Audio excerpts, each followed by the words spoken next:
오랫동안 배를 몰았던 노련한 선장에게 한 승객이 찾아와서 묻습니다.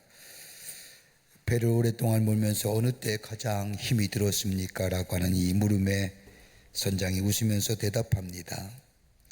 내가 배를 몰면서 가장 힘들었던 때는 약 20m의 풍랑을 만났을 때였습니다. 그러자 승객들이 놀란 듯이 다시 묻습니다. 그런데 어떻게 그 엄청난 바다를 뚫고 나왔습니까? 그러자 선장이 대답합니다. 20m의 무서운 풍랑 가운데서도 배가 동력을 잃지 않는 한 얼마든지 뚫고 나올 수 있습니다. 그러면서 말하기를 배가 동력을 잃어버리면 그 배는 표류하게 되고 배가 표류하게 되면 그 배는 즉시 파손하게 됩니다. 그러나 아무리 엄청나고 무서운 풍랑이 일어나더라도 배에 동력만 있으면 얼마든지 그 풍랑을 이겨낼 수 있습니다. 라고 대답하였다고 합니다. 우리의 인생도 이와 같지는 않은가요? 배의 동력이 상실되었다는 것은 마치 우리 인생에서 목표를 잃어버렸다는 것이요, 목표를 잃어버렸다는 것은 방향성을 상실하였다는 것이고, 방향성을 상실하게 되면 그 인생은 집중력을 잃어버리게 되고, 집중력을 잃어버리면 그 삶에는 마치 동력을 잃어버린 배처럼 파손한 인생이 되고 맙니다.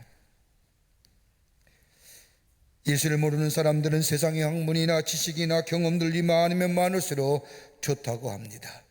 그러게 많이 알려고 하고 많이 경험하려고 합니다. 그런데 예수를 믿는 그리스도인에게는 오직 한 가지만 바르게 알면 됩니다. 아니, 그 한 가지 속에 다 포함되어 있다고 해도 과언이 아닙니다. 다름 아닌 예수를 아는 일입니다. 안다는 말은 히브리어로 야다라고 표현되는 이 말은 경험되어지고 체험됨을 의미합니다. 단순히 지식의 수준을 넘어서 내 삶 속에 체험되어지고 경험되어질 때에, 다른 말로 말하면 예수가 내 삶 속에 체험되어지고 경험되어질 때에 우리의 삶의 목표가 분명해집니다. 내가 믿고 있는 미래가 예수님이 우리의 삶에 계실 때에 삶의 방향이 달라지며, 더 나아가 우리의 미래가 달라지며 우리의 운명이 달라집니다. 그러게 예수님을 누구인지를 바르게 할 때에 우리의 삶 전체가 달라진다는 겁니다. 여러분, 예수를 어떻게 알 수 있을까요? 우리 예수님은 마음으로 믿어 입으로 고백하는 자에게 예수님이 계신다고 말씀하십니다. 즉 구원을 받습니다. 그리고 예수가 나의 삶의 구원의 짐을 고백하는 자마다 예수가 그의 삶 속의 주인 되시어 그 삶을 이끌어 가십니다. 그렇다고 한다면 예수 믿는다는 것은 내 삶의 주인이 예수님을 믿고 살아가는 삶입니다. 내가 길이요 진리요 생명이라고 하는 예수님 말씀처럼 예수님을 믿고 예수가 내 삶의 주인 되었을 때에 우리 안에 진리가 있습니다.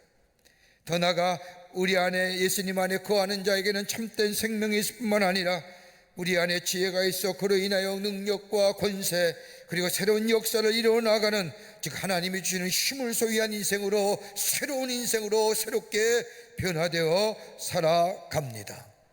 이게 예수 믿는 겁니다. 오늘 본문의 말씀을 보십시오. 오늘 본문의 말씀 우리가 잘 알고 있는 예수님의 비유의 말씀입니다. 두 아들 둔 아버지가 있었습니다. 하나는 아버지가 큰아들에게 말하기를 포도원에 가 일하라고 말하자 큰아들은 아버지의 말씀에 가겠습니다라고 쉽게 이야기하고 정중하게 대답하고는 포도원에 가지 않습니다. 또 아버지가 둘째 아들에게 똑같이 포도원에 가서 일하라고 했더니 이 아들은 무슨 할 일이 있는지 가지 않겠다고 하면서 정면으로 아버지의 말을 거부합니다. 그랬다가 무엇인가 생각났는지 자신의 잘못됨을 뉘우치고 포도원에 가서 일했다고 하는 이야기가 오늘 예수님의 비유의 말씀입니다. 여러분, 이 말씀 읽으면 우리나라의 속담에 뭐가 생각납니까? 청개구리 심보 뭐 이런 것들 생각나지 않습니까? 보편적인 잘 알려진 우화에 있지만은 어린이나 심한 실수꾸러기를 보면 청개구리 같은 녀석, 청개구리 같은 심보 가진 자라고 표현합니다. 이 말은 즉 반대 아니면 좋게 지날 수 없는 것을 가르치는 말입니다. 이걸 심리학자들은 좀 어렵게 긴 용어를 가지고 나열하여 설명합니다. 열등감의 발로에 의한 심리적 병리 상태. 되게 어렵지요. 한마디로 쉽게 개구리 심보입니다. 청개구리 심보. 여러분, 지금 우리가 사는 시대는 어떤 시대인가요? 믿음의 상실의 시대라고 해도 과언이 아닙니다. 고지것대로 믿는 것이 쉽지 않습니다. 믿고 믿음대로 행하지 않은 것, 그렇게 쉬운 일은 아닙니다. 한번 의심해 보는 것, 그리고 내 이성과 합리성에 비추어 볼 때에 맞다, 합당하다 하면 그제서야 따라가는 시대, 이게 지금 우리가 살고 있는 시대입니다. 검증되어 우리에게 인식되어질 때에 믿고 따라가는 지금의 시대의 모습은 순수한 믿음을 가지고 들려오는 말씀에 믿는 대로 순종하여 살아가는 것, 어리석은 일일지도 모릅니다. 그러나 우리 주님은 이 모습을 원하시고 이 모습을 기뻐하신다고 말씀하십니다. 그런 의미에서 오늘 본문의 말씀은 이 시대를 살고 있는 우리들에게 귀한 영적 교훈을 허락해 주십니다. 아버지의 기쁨이 되는 인생이 어떤 인생일까요? 누구나 우리 그리스도인이라고 하면 한 번쯤에 우리 마음속에 예수의 기쁨이 되는 인생, 예수님의 기쁨이 되는 인생이 됐으면 좋겠다는 마음, 누구나 한 번쯤은 다 가졌던 마음이요 우리의 소원일 것입니다. 어떻게 해야 하나님의 기쁨이 될 뿐만 아니라 하나님을 기쁘시게 하는 인생이 될 수 있을까요? 그래서 아버지의 뜻을 행하는 자가 됐을까요? 오늘 함께 말씀을 나누며 은혜 받기를 원합니다. 첫째는 믿고 따라가는 삶입니다. 오늘 본문의 말씀을 보면 두 아들이 대조적으로 나옵니다. 그 첫 번째가 맏아들입니다. 아버지께서 포도원에 가서 일하러 갈 때 21장 19절 말씀을 보면 대답하여 이르되 아버지 가겠나이다 하더니 가지 아니하였더라. 아버지가 포도원에 가서 일하라고 말씀하실 때에 맏아들은 가겠다 했지만 가지 않았다는 겁니다. 여러분, 오늘 본문의 말씀에 나오는 이 큰아들의 모습에 이 문구를, 이 성경 구절을 가지고 굳이 큰아들의 성격을, 성품을 조사해 본다고 한다면, 연구해 본다면 이런 성품의 사람이 아니었을까요? 위선적이고 처세적인 사람입니다. 체면과 위선에 사는 사람입니다. 아버지가 포도원에 가라고 일하라고 할 때 아버지의 심기를 어렵히지 않으려고, 불쾌하게 불편하게 해드리지 않으려고 네 대답하지만은 가지 않습니다. 지극히 위선적입니다. 순종하는 것 같지만 순종하지 않습니다. 겉으로는 순종하는 좋은 아들로 보이지만 실제로는 아버지의 명령을 거절합니다. 어떻게 보면 처음부터 아버지의 말씀에 순종할 마음이 없었던 것 같습니다. 왜 예수님이 말씀하셨을까요?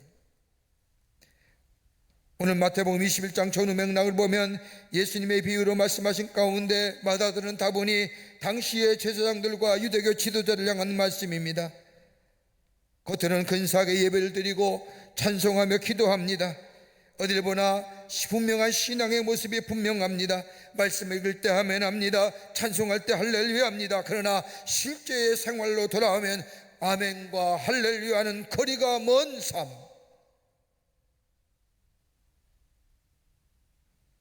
들려오는 말씀과 부르는 찬송에 아멘과 할렐루야는 있지만 삶에는 하나님의 말씀이 그대로 이루어질 줄 믿습니다라고 하는 아멘의 고백이 사라진 인생.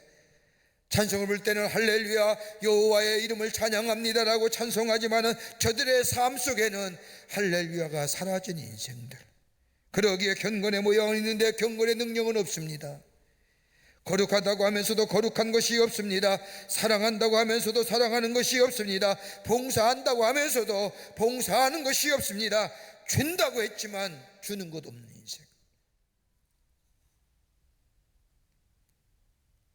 여러분, 세상을 이기는 능력이 어디서 나올까요? 우리가 가지는 권력이요, 힘이요, 우리가 가진 지식이요, 우리가 가진 경험이요, 여러분 이것 가지고 세상 이기십니까? 여러분, 내가 가진 지식과 내가 가진 경험의 범주가, 내가 가진 인식과 내가 이성과 내가 가진 과학적 지식, 여러분 이것 가지고 내 인생에 다가오는 그 험한 파고들, 여러분 세상을 이길 수 있는 능력이 내게 제공될까요? 만약에 그것이 제공된다고 한다면 여러분 이 자리에 없었을 겁니다. 왜 쓰러지십니까? 왜 실망하십니까? 왜 낙오하십니까? 왜 문제 앞에, 왜 어려움 앞에 낙심하고 절망하며 쓰러져 계십니까? 여러분, 그거 가지고 세상을 이기지 못합니다. 하나님을 두려워하는 마음, 여러분, 두려워하는 마음은 그냥 무서워서가 아니라 하나님을 사랑하는 마음, 사랑하기에 두려운 마음이 있게 될 때에 거기에 세상을 이기는 능력이 우리에게 있어집니다. 죄를 이기고 허물을 이기고 고독을 이기고 사단의 능력을 이기고, 여러분, 이것을 가리켜서 뭐예요? 믿음이라고 얘기하는 겁니다. 성경에 믿음의 정의가 많이 있지만은 하나님을 사랑하는 마음, 그렇게 두려운 마음에, 사랑하는 마음에 그 하나님을 사랑하며 그 하나님께 시선을 맞추며 들려오는 말씀에 두렵고 떨리는 마음으로 내 마음속에 믿어지지 않지만 바울의 고백처럼 나를 쳐서 복종케 함으로 그 말씀 따라 살아가는 인생이 될 때에 죄를 이깁니다. 두려움을 이기고 염려와 걱정을 이기고 더 나아가 더 허물을 이기고 고독을 이기는, 세상을 이기는 능력이 우리 가운데 있어지게 됩니다. 이걸 믿음이라고 하는 거예요. 실존주의 철학자인 존 킬케가르가 말하기를, 믿기 어려운 것은 이해가 어려워서가 아니라 순종하기 어려워서이다. 우리가 믿지 못하는 것은 이해가 안 되어서가 아니라 하나님의 말씀에 순종할 마음이 없기 때문이라는 겁니다. 한 교회 학교에서 한 선생님이 어린아이들로 앞에 놓고 열심히 예수님의 고난과 십자가에 죽으신 일들을 설명합니다. 얼마나 실감나게 열심히 설명했더니 예수님이 못 박히시고 매 맞으시고 십자가에서 물과 피를 다 흘리시고 죽으셨단다. 얼마나 실감나게 설명했더니 어떤 그 어린아이 하나가 훌쩍훌쩍 우는 겁니다. 깜짝 놀라서 너 왜 우니? 그랬더니 이 아이가, 아니에요, 예수님이 얼마나 아프셨을까요? 예수님이 생각하니 너무너무 슬프고 아파요. 그래서 우는 거예요. 근데 그 옆에 있는 아이가 하는 이야기가 있습니다. 선생님, 얘는요 그 이야기가 전부 진짜인 줄 아나 봐요.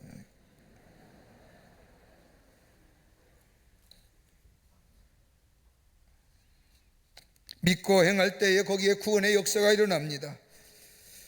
우리 안에 구원의 능력과 더불어 세상을 이기지 못하고 자꾸 넘어지고 시험 들면 세상의 어떤 사람보다 강력한 하나님의 능력을 가지고 있으면서도 넘어지는 이유는 다름이 아니라 우리 안에 말씀은 듣긴 듣는데 행함의 능력이, 실천의 능력이, 순종의 능력이 사라졌기 때문에.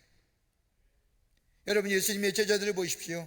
예수님과 3년간의 공생의 일을 겪으면서 예수님이 하시는 말씀을 들었습니다. 예수님 한 번도 제자들 향하여 책망하거나 분노하신 적이 없는데 딱 한 가지의 사실에 와서는 책망하며 분노하십니다. 뭐예요? 믿음이 없는 것에 대해서. 왜 믿음이 없느냐? 믿음이 없는 세대예요. 왜 예수님이 믿음에 관해 이렇게 얘기하실 이유가 어디 있을까요? 여러분, 믿음의 능력입니다.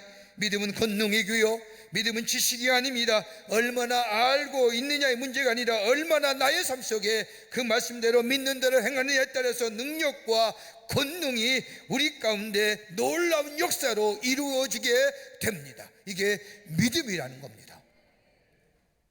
우리에게 진정 필요한 게 뭘까요? 자기를 이길 수 없는 능력 가운데 사는 우리들, 죄와 욕망을 이길 수 없는 능력들, 실패하고 무능한 능력들, 그것 가지고 뭔가 잡아보고 뭔가 해보겠다는 우리들의 어리석은 삶의 모습, 그게 아니라 들려오는 하나님의 말씀에 주 예수님은 내 삶 속에 주인이세요. 내 안에 진리 되시고 생명이 되시고 길이 되시는 그 주님과 함께 거하며 주의 들려오는 말씀에 순종하는 삶 될 때에 죄를 이기고 허물을 이기고 고독을 이기고 욕심과 욕망을 이겨내는, 거기에 풍성한 열매가 맺어지게 됩니다. 믿음으로 사는 거예요. 두 번째는 다름이 아니라 마음의 방향을 돌이키는 자입니다. 마음의 방향을 돌이키는 거예요. 오늘 본문에 나오는 둘째 아들의 모습을 보십시오. 마태복음 21장 30절의 말씀을 보면 둘째 아들에게 가서 이같이 말하니 대답하되 대답하여 가로되 실소이다 하더니 그 후에 뉘우치고 갔더라.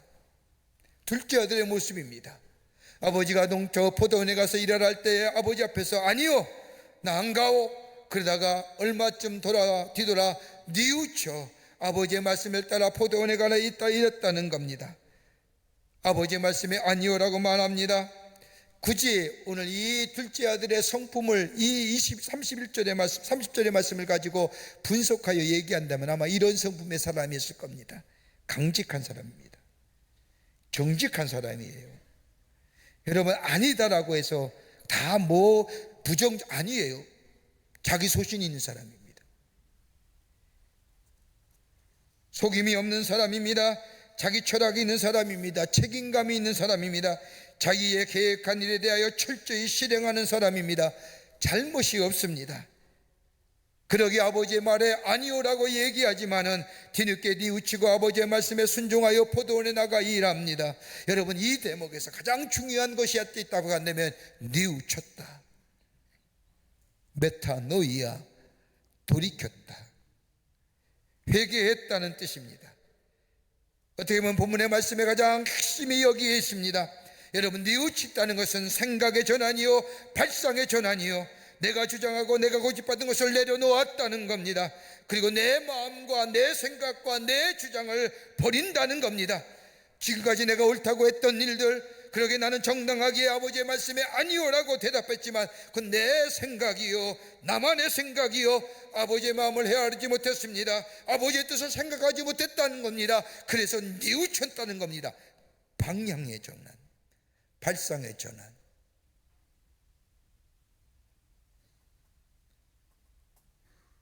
예수의 제자가 된다는 살, 내 것을 내려놓고 예수님을 따라간다는 겁니다. 예수를 따라가는 것에 앞선 것이 있다고 한다면 내가 내려놓는 겁니다. 방향의 전환이요 발상의 전환이요 생각의 전환이 있어야 된다는 겁니다. 이게 회개입니다. 돌이킴입니다. 버나드 로간이라고 하는 신학사 같은 책 가운데 신학의 방법이라는 책을 보면 회개는 세 차원에서 이루어진다고 합니다. 첫 번째 단계가 뭐냐? 지성적 회개입니다. 깨달음입니다. 전에 깨닫지 못하는 것을 깨닫게 되는 겁니다. 깨달음이란 생각이 바뀌는 겁니다. 이것이 회개의 첫걸음입니다. 두 번째는 도덕적인 회개입니다. 가치관이 바뀌는 겁니다. 전에 이런 것 저런 것 다 소중했는데 이제는 다릅니다. 선과 악의 가치관이 바뀌었습니다. 좋은 것과 나쁜 것이 분명해졌습니다. 해야 할 일과 하지 말아야 할 일이 분명해졌습니다. 즐길 것과 즐기지 말아야 할 것 분명해졌습니다. 도덕적 회개입니다. 하나 더 있다고 한다면 종교적 회개입니다. 하나님을 생각합니다. 아버지의 뜻을 생각합니다. 현재가 아니라 미래를 바라봅니다. 지금의 현실을 보는 것이 아니라 미래의 약속을 바라봅니다. 그리고 마음의 방향을 자꾸 주님께, 예수님께 바뀌는 겁니다. 여러분, 내가 한번 회개했다고 해서 내가 온전한 구원의 자리에, 하나님이 기뻐하시는 영화의 자리에, 축복의 자리에 서는 거 아닙니다. 매일매일 내가 회개해야 됩니다. 내 마음의 방향이 예수께 매일매일 바뀌어져야 됩니다. 그럴 때에 예수께 초점이 맞추고 하나님이 원하시는 뜻이 내 안에 이루어지고 아버지를 기쁘시게 하는 인생으로 살아가게 됩니다. 말씀에 거기에 순종하는 힘이 생깁니다. 말씀 따라 사는 삶이 됩니다. 한 번만 회개하면 되지 뭐. 여러분, 아침에 일어날 때 다짐하지 않았습니까? 오늘은 내가 다른 사람의 마음을 아프게 하지 아니하고 시기와 질투와 분노하지 아니하겠다고 다짐합니다. 여러분, 하루의 일과가 마친 후에 여러분의 잠자리에 들어갈 때에 정말로 하루가 그렇게 사셨는지요? 아무도 없을 겁니다. 분노했잖아요. 시기하고 질투했잖아요. 다른 사람에 대해서 미움도 가졌잖아요. 돌이키는 겁니다. 마음의 방향의 전환입니다. 생각의 전환입니다. 그리고 그 전환이 내 안에 매일매일 있어지게 될 때에 그 말씀하신 대로 살아내는 인생 됩니다. 이럴 때에 하나님을 기쁘시게 하는 인생이요, 그 인생이 하나님의 뜻을 이루어 사는 인생입니다. 무디 목사님에게 어떤 교인이 찾아와서 목사님에게 부탁합니다. 목사님 보시다 성경책 좀 보여주세요. 무디 목사님의 성경책은 너무나 많이 보아서 낡은 성경책이 있는데 교인이 보여달라고 하니 무디 목사님은 자신의 낡은 성경책을 교인에게 보여줍니다. 교인이 목사님의 성경책을 보고 은혜를 많이 받습니다. 목사님의 성경책에 많은 곳에 줄이 치여 있었고 때는 군데군데 메모가 되어 있었는데, 그런데 이상하게 이 목사님의 성경책 가운데 암호 같은 것을 하나 발견하게 됩니다. 뭐냐면 TP입니다. 이게 도대체 무슨 뜻일까? 왜 목사님은 여기 성경 구절에 TP를 적어놨을까? 하도 궁금해서 이 교인이 목사님에게 묻습니다. 목사님의 성경책 읽어보니까 곳곳에 귀하게 줄치어지고 많이 읽으면 제가 많이 은혜를 받았는데, 근데 내가 목사님의 성경책을 보면서 이해 안 되는 장면이 하나 있습니다. 왜 어떤 구절에는 그 앞에 TP라고 썼을까요? TP가 뭡니까? 그랬더니 이 목사님이 빙그레 웃으면서 그건 다름이 아니라 tried, proved, 시도했더니 증명됐다는 겁니다. 그대로 살았더니 그 말씀 속에, 그 말씀을 듣고 내 생활 속에 순종하여 실천하였더니 그것이 진리임이 내 안에 증거되었다라고 하는 거예요. 내 생활 속에 입증된 진리, 하나님의 말씀에 그대로 순종했더니 그렇게 되었다는 겁니다. 여러분, 말씀에 따라 순종하는 것 다름이 아니라 내 삶의 방향이 전환되는 겁니다. 발상이 전환되는 겁니다. 생각의 전환입니다.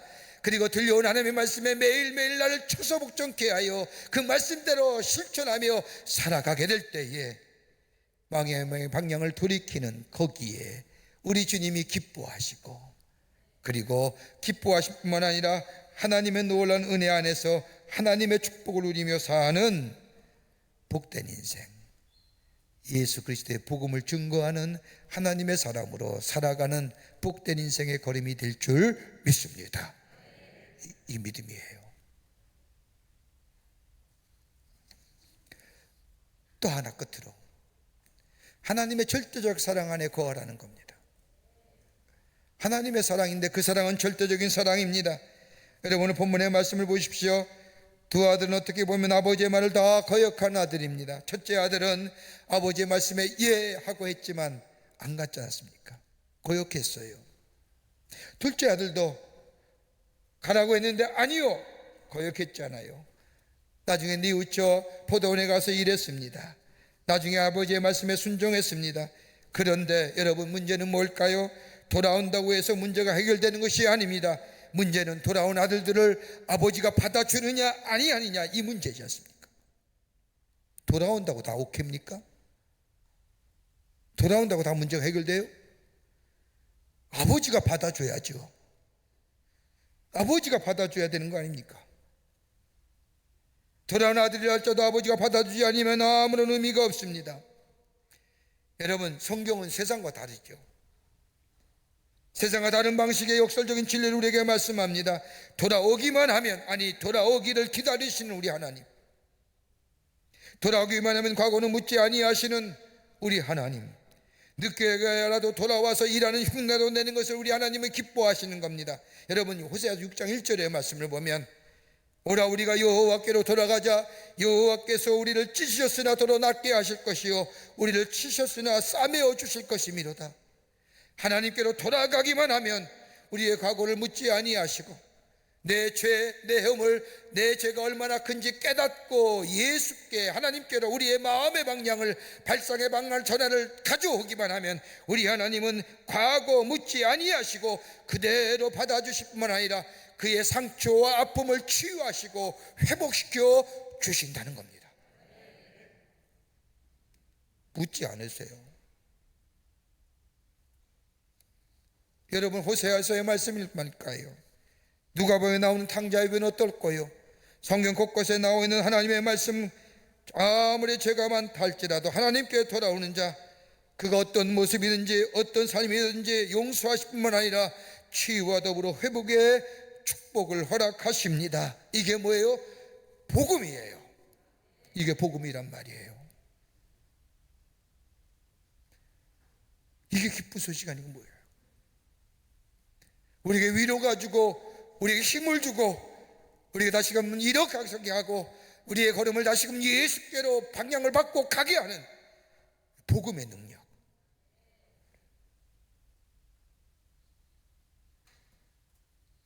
과거를 묻지 아니하시고 뉘우치라 말하지도 아니하시고 잘못한 것 아느냐라고 되묻지도 아니하시고 에스겔서 18장 21절과 22절의 말씀을 보면 악인이 만일 그 행한 모든 죄에서 돌이켜 떠나 내 모든 율례를 지키고 복과 의를 행하면 정령 살고 죽지 아니할 것이라 그 범죄한 것이 하나도 기억함이 되지 아니하리라 그 행한 의로 인하여 살리라. 돌이키는 것, 그 죄가 묻지 않으신다는 거예요. 돌이키는 그 자체로 네가 정령 살고 그 행한 의로 인하여 의롭다 여기시는 거예요. 살리라. 지난날의 과거 묻지 않으시겠다는 겁니다. 책망하시도 아니하시겠다는 겁니다. 무려해야 하고 책망받아야 하는데 묻지 아니하시고 책망하지 아니하시고 그저 네가 돌아오는 것 자체로 내가 기쁘게 여기고 그걸로 인하여 네가 정령 살고 그것이 바로 의이고 그로 인해 산다는 것. 이게 하나님의 사랑이에요. 그것과 견줄 수 없는 하나님의 절대적인 사랑. 1953년 어느 날 샌디에고의 근교에는 화려한 저택에 전화벨이 울리기 시작합니다. 그 집 안주인이 전화를 받습니다. 그 전화는 한국전쟁에 참여했던 아들이 돌아와 해군본부에서 집에 전화하는 겁니다. 어머니, 제가 돌아왔습니다. 이 어머니는 반가운 나머지 왜 빨리 집에 오지 않고 왜 전화를 거느냐고 다그칩니다. 그때 아들이 미리 엄마에게 알려드릴 말씀이 있어서 전화드렸습니다. 그러면서 설명합니다. 제가 전쟁터에서 만난 한 친구를 데리고 가려고 합니다. 그자 이 어머니는 빨리 데리고 오라, 괜찮다라고 말합니다. 근데 아들은 연이어 그런데 이 친구는 부상을 당해 눈을 하나 잃어버렸습니다. 팔과 다리도 각각 하나씩밖에 없는 불구입니다. 부모가 없어서 제가 데리고 함께 살려고 합니다. 그저 엄마가 그래야지 빨리 와. 그런데 이것으로 그치면 좋은데 말 한마디를 더 합니다. 근데 얘야 얼마나 데리고 있을 생각이니? 한 1년 함께 있을 거니? 라고 묻자 아들이 전화 너머로 아니에요 엄마, 일평생 함께 살려고 해요, 같이 있으려고 해요 라고 말하자 엄마가 한마디 더 합니다. 너 군대 갔다 오더니 감상주의자가 되었구나. 사랑이란 그렇게 쉬운 것이 아니란다. 처음엔 몰라도 시간이 갈수록 점점 지겨워질 것이다. 아니 더 있으면 그 짐이 되어 무겁게 느껴질 것이다. 그러니 잠깐 동안 함께 지내기로 하거라 라고 하며 이야기하자 아들이 전화기를 딸깍 끊습니다. 그리고 얼마가 지난 뒤 이 집에 첨보가 들어왔는데 아들이 죽었다는 겁니다. 몇 시간 전만 해도 통화했던 아들의 목소리 더 이상 들을 수 없는 겁니다. 깜짝 놀란 어머니는 울며 한 걸음에 달려가 죽은 아들을 얼싸안습니다. 그러면서 아들의 몸을 더듬어 보기 시작합니다. 아들을 가만히 보니 아들의 눈이 하나 없는 겁니다. 아들의 팔도 없고 다리도 각각 하나씩 없는 겁니다. 점점 지겨워 나중에 짐이 될 것이라고 하는 엄마의 말, 내가 엄마의 짐 되지 않을까? 이 말을 듣고 이 아들은 스스로 목숨을 버린 겁니다.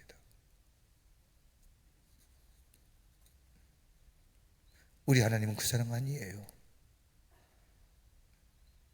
어떤 모습, 어떤 일, 어떤 죄 돌아오기만 묻지 않으세요. 용서해 주세요.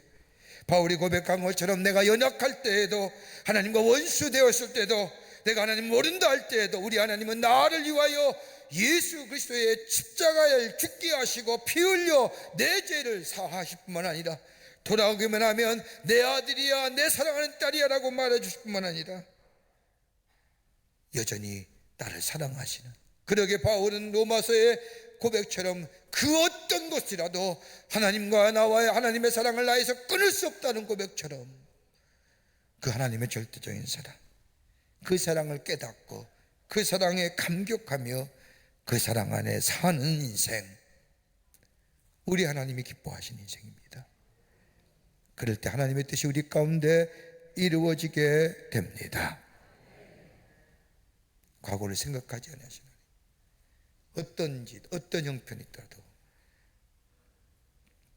과거일 고통스럽게 기억하지 아니하시는, 근데 나는, 우리 하나님은 기억하지 아니하시는데 나는 기억하고 사는 거예요. 있는 모습 그대로 나오시면 나를 의롭다 여기시고 그 모습 그대로, 그 모습 그 자체로 네가 이제부터 살리라 하시는 거죠. 우리의 마음이 뉘우쳐 돌이켜야 됩니다.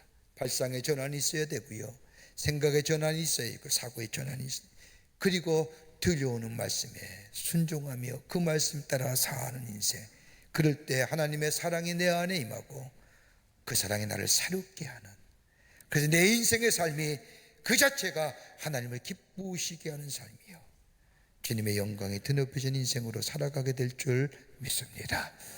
이런 믿음의 걸음, 이 믿음의 길을 걸어가시는 여러분과 저와 되시기를 주의 이름으로 축원합니다. 하나님 감사합니다. 저희들 주께서 사랑해 주셔서 하나님의 백성 삼으심에 감사합니다. 하나님의 사랑 잊어버리고 살 때가 얼마나 많은지요.